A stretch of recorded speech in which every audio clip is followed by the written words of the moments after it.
Welcome to special analysis. నేను రమా మండవ. ఈ రోజు అనాలిసిస్లో భాగంగా మనం తీసుకున్నట్లయితే రోజు ఏపీ వ్యాప్తంగా ఒక సీరియస్ కాన్సన్ట్రేషన్ అయితే మొత్తం జనం అందరి ప్రపంచం అందరి కాన్సన్ట్రేషన్ ఏపీ మీదే ఉందనుకోవాలి. ప్రత్యేకించి ఈ రోజు చూసినట్లయితే టీడీపీ అటు బీజేపీ ఇటు జనసేనతో కలుపుకొని టీడీపీ కూటమి ఒక ఓట్ల సునామీని అయితే సృష్టించింది అనుకోవాలి. ఇది విక్టరీ అనో లేకపోతే సింపుల్గా మెజారిటీ అనో మనం చెప్పలేము. ఈ రోజున ఇది నిజంగానే ఒక ఓట్ల సునామీని గతంలో ఎప్పుడో ఎన్టీఆర్ పార్టీ పెట్టినప్పుడు టీడీపీ ఉమ్మడి రాష్ట్రంలో ఆ రోజు సునామీ ఎట్లాగైతే సృష్టించిందో ఆ తర్వాత ఆ పరిస్థితుల తర్వాత ఇంతటి సునామీ ఈరోజు చంద్రబాబు నాయుడు ఆధ్వర్యంలో టీడీపీకి సాధ్యమైందని చెప్పుకోవాలి.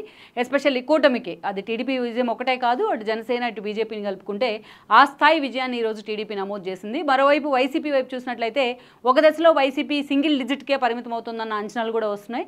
ప్రజెంట్ 14 సీట్స్లో వైసీపీ లీడింగ్లో ఉన్నప్పటికీ ఇంకా పూర్తి స్థాయిలో క్లారిటీ అయితే రావాల్సి ఉంది. అయితే ఈరోజు చూసినట్లయితే ఇక్కడ కూడా అత్యంత కీలకమైన పాయింట్స్ ఏంటంటే ఈరోజు వైసీపీ నుంచి అతిరథ మహారథులను చెప్పుకుంటున్న వాళ్ళు చాలామంది ఇంటిబాటు పట్టారు, ఓటమి పాలయ్యారు. ఆల్రెడీ గెలుపు చాలా చోట్ల డిక్లేర్ కూడా అయిన పరిస్థితుంది. అలాంటి సీట్లో మనం చూసుకున్నట్లయితే ఈ రోజున కొంతమంది ప్రముఖ వ్యక్తులు, అది కూడా వైసీపీ ప్రముఖ వ్యక్తులు అని చెప్పలేం, ప్రత్యేకించి ఒక ఫైర్ బ్రాండ్స్ అని చెప్పాలి. ఎందుకంటే ఇన్ని రోజులుగా జగన్మోహన్ రెడ్డి స్కిన్ సేవ్ చేసేందుకు వాళ్ళు ముందుంటూ వచ్చారు.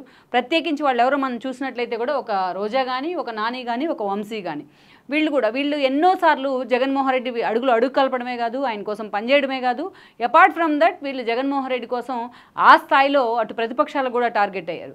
ఇక ఓవరాల్గా చూసినట్టయితే వీళ్ళు చేసిన కామెంట్స్ కానీ వీళ్ళ నోటి దురుసు కానీ ఎన్నోసార్లు వాళ్ళ పరువును రోడ్డును పెడతమే కాదు, వైసీపీ పరువును కూడా రోడ్డును పెట్టే ప్రయత్నం చేసింది.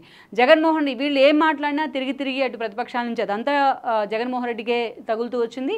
ఈరోజు వీళ్ళందరినీ ఎంటర్టైన్ చేసిన ఫలితం జగన్మోహన్ రెడ్డికి ఘోరమైన ఓటమి రూపంలో కనిపించింది. దాని ఫలితం అని అనుకోవాలి.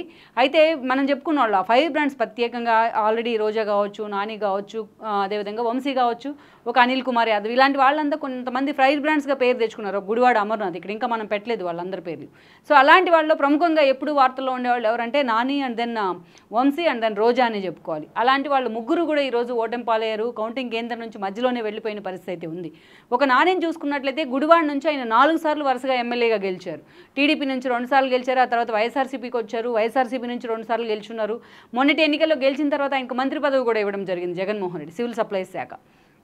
అయితే ఎన్నోసార్లు అటు చంద్రబాబు నాయుడుని కానీ ఆయన ఫ్యామిలీని కానీ అటు లొకేషన్ కానీ టార్గెట్ చేయాలంటే నాని ముందుంటూ వచ్చేవాళ్ళు. ఆయన నోటికి ఏదైతే గట్టు దిగిన గోదావరికి పెద్ద తేడా లేదన్న ఒక విమర్శను కూడా కొని తెచ్చుకున్నారు.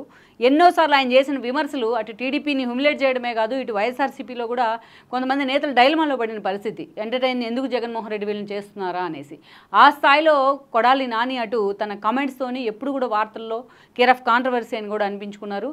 ఫైర్ బ్రాండ్ ఇమేజ్ ఒక అతీతం. అది ఫైర్ బ్రాండ్ ఇమేజ్ అనేది ఇష్యూస్ మీద ఫైట్ చేస్తే అలాంటి వాళ్ళకి పెట్టే ఇమేజ్ పేరు అది ఫైర్ బ్రాండ్స్ అని. బట్ వీళ్ళు తిట్లలో ఫైర్ బ్రాండ్స్ అని చెప్పుకోవాలి.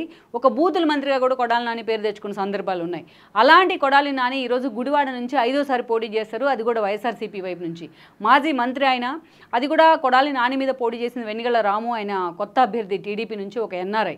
రీసెంట్గానే ఒక 1.5 year ముందే ఆయన గుడివాడలో అడుగు పెడతాం జరిగింది. చంద్రబాబు నాయుడు ఆయన టికెట్ అనౌన్స్ చేయడం జరిగింది. అలాంటి కొత్త అభ్యర్థి అయిన వెన్నిగళ్ల రాము చేతిలో ఈరోజు కొడాలి నాని ఓడిపోయారు. ఆయన ఓటమి పాలయ్యారు మాజీ మంత్రి హోదాలో. కనీసం తన డిపాజిట్ కూడా దక్కించుకోలేకపోయిన పరిస్థితి అయితే గుడివాడలో కనిపిస్తుంది అక్కడ.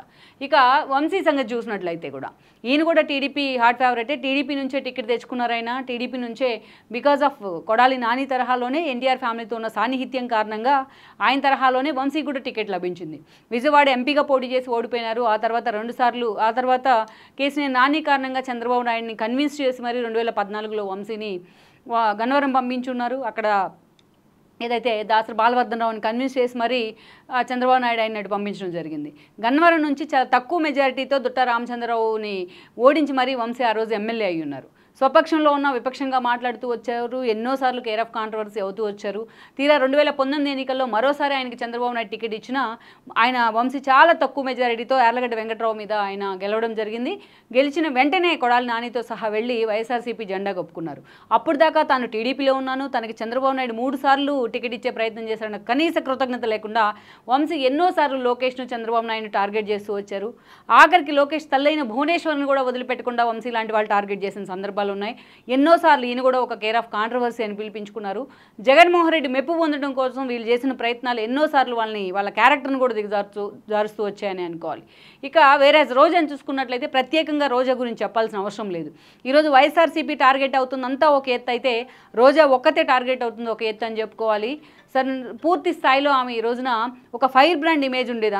అంతకుముందు ఆమె టీడీపీలో మహిళా అధ్యక్షురాలు పదవిలో ఉన్నప్పుడు ఆవిడకు ఒక ఫైర్ బ్రాండ్ ఇమేజ్ అయితే ఉండేది. ఆ స్థాయిలో రోజా పేరు తెచ్చుకున్నారు. మద్యం పాలసీస్ కానీ ఇట్లాంటి వాటి మీద ఫైట్ చేసి. అలాంటి రోజా ఎప్పుడైతే వైఎస్ఆర్సీపీ పంచం చేరారో, ఎప్పుడైతే జగన్మోహన్ రెడ్డి వెంట నడిచారో అప్పటి నుంచి ఆమె తన క్యారెక్టర్ పరంగా కూడా డిగ్రేడ్ అవుతూ వచ్చారు. తన మాటల పరంగా ఎప్పుడు కూడా వార్తల్లోనే ఉంటూ వచ్చారు. తను ఒక మహిళనన్న సంగతి మర్చిపోయారు. మొన్న గెలిచిన తర్వాత మహిళా మంత్రి కూడా అయ్యారు ఆవిడ. ఆ మంత్రి హోదాను కూడా పక్కన పెట్టి ఆమె చేసిన కామెంట్స్ ఎదుటి ఉంది ఎంతటి వాళ్ళైనా తన నోరు అదుపులో పెట్టుకోకుండా రోజా చేసిన కామెంట్స్ ఎన్నోసార్లు కాంట్రవర్సీ అవుతూ వచ్చాయి. ఎన్నోసార్లు హ్యూమిలేట్ కూడా అయిన పరిస్థితి ఉంది ఆమె పక్కన ఉన్న వాళ్ళు కూడా. అలాంటి రోజా కూడా ఈరోజు ఓటమి పాలైన పరిస్థితి అయితే కనిపిస్తోంది. ఈ రోజున ఇక్కడ గుడివాడలో చూసినట్లయితే వెనిగళ్ల రాము లీడింగ్లో ఉన్నారు. ఆల్మోస్ట్ గెలిచిన పరిస్థితి ఉంది. ఇక్కడ చూసినట్లయితే వంశీ ఆ రోజు యార్లగడ్డ వెంకట్రావు వంశీ పార్టీలోకి వచ్చిన కారణంగా సఫికేషన్ ఫీల్ అవ్వలేక ఆయన టీడీపీలోకి వెళ్ళారు. టీడీపీ రెడ్ కార్పెట్ పరిచింది. ఈరోజు యార్లగడ్డ వెంకట్రావు ఎమ్మెల్యే అయిన పరిస్థితి ఉంది టీడీపీ నుంచి. వేరేజ్ రోజా మీద గాలి భానుప్రకాష్ గత ఎన్నికల్లో ఓడిపోయారు. గాలి ముద్దుకృష్ణ నాయుడు వారసుడు. ఈరోజు గాలి భానుప్రకాష్ మీద ఉన్న సానుభూతి కావచ్చు, రోజా మీద ఉన్న వ్యతిరేకత కావచ్చు.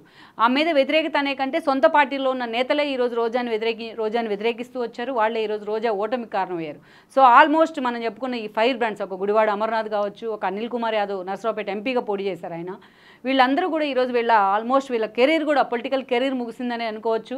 ఆల్మోస్ట్ వీళ్ళంతా కూడా మనం అందుకే టైటిల్ పెట్టాం, ఓ నాని, ఓ వంశీ, ఓ రోజా. వీళ్ళ కథ కంచికే, వీళ్ళు ఇంటికి అనేసి. కౌంటింగ్ కేంద్రం నుంచి కూడా వీళ్ళు ముగ్గురు ఇంటికి వెళ్ళిపోయినా వీళ్ళంతా ఇంటికి వెళ్ళిపోయిన పరిస్థితి కనిపిస్తోంది. ఎవరైతే ఫైర్ బ్రాండ్స్ అని పేరు తెచ్చుకొని, ఎవరైతే జగన్మోహన్ రెడ్డి తరపున వాళ్ళు మాట్లాడుతూ జగన్మోహన్ రెడ్డి స్కిన్ సేవ్ చేయడానికి ప్రయత్నిస్తూ ఆ పార్టీని ఈరోజు జగన్మోహన్ రెడ్డి డిమోరలైజ్ చేయడానికి ప్రయత్నిస్తూ వచ్చారో దాని ఫలితమే ఈరోజు వీళ్ళకి వచ్చిన రిజల్ట్ అని అనుకోవాలి. ఇది ఒక గుణపాఠం అని అనుకోవాలి రాబోయే భవిష్యత్తు తరాల రాజకీయ నేతలకు కూడా. సో మొత్తానికైతే వైసీపీ ఫైర్ బ్రాండ్స్ ప్రస్తుత పరిస్థితి ఇది అనుకోవచ్చు. వీళ్ళ భవిష్యత్ కార్యాచరణ, వీళ్ళ రాజకీయ భవిష్యత్తు ఎలా ఉంటుందనేది మనం చూడాల్సింది. ఈ వీడియో మీకు నచ్చినట్లయితే please share, like and subscribe R24 Telugu.